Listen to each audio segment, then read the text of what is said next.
বর্তমানে আমেরিকাতে একটা প্রতিষ্ঠান রয়েছে, এমনকি একটা চ্যানেল প্রতিষ্ঠান দুটো বলতে পারেন, নাম হচ্ছে টুয়ার্ডস ইটারনিটি।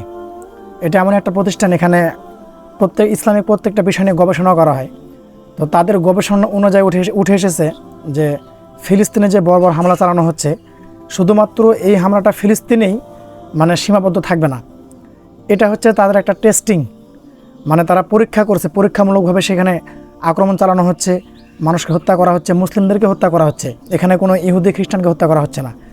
যদি তারা এখানে সফল হয়, তারা এখানে ঘাঁটি বসাবে, মুসলিম যেই 22টি যে রাষ্ট্র রয়েছে, বড় বড় রাষ্ট্র, সবগুলোকে তারা ধ্বংস করার পরিকল্পনায় গেছে।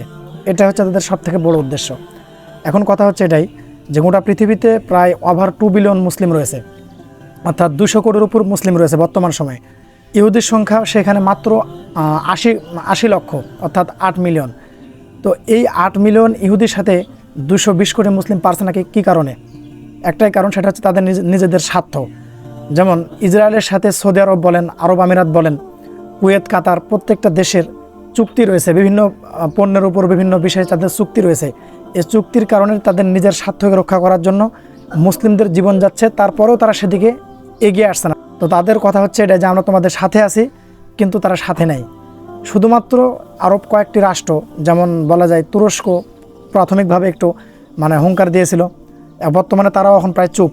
তারপর ইরান তো প্রথম থেকেই তারা হুঙ্কার দিয়ে যাচ্ছে, এমনকি যুদ্ধ লাগার মতো একটা অবস্থা আমেরিকার সাথে।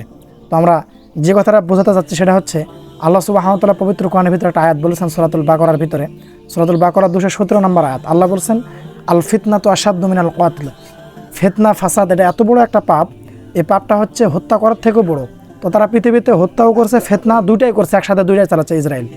তো সবথেকে বড় কথা হচ্ছে, যেহেতু আল্লাহ সুবহানাহু ওয়া তাআলার দৃষ্টিতে সব থেকে এটা ভয়ানক, সেহেতু আল্লাহ সুবহানাহু ওয়া তাআলা নিজের দায়িত্ব নেবেন, তাদেরকে আল্লাহ সুবহানাহু ওয়া তাআলা নিজ দায়িত্বে ধ্বংস করবেন ইনশাআল্লাহ তাআলা।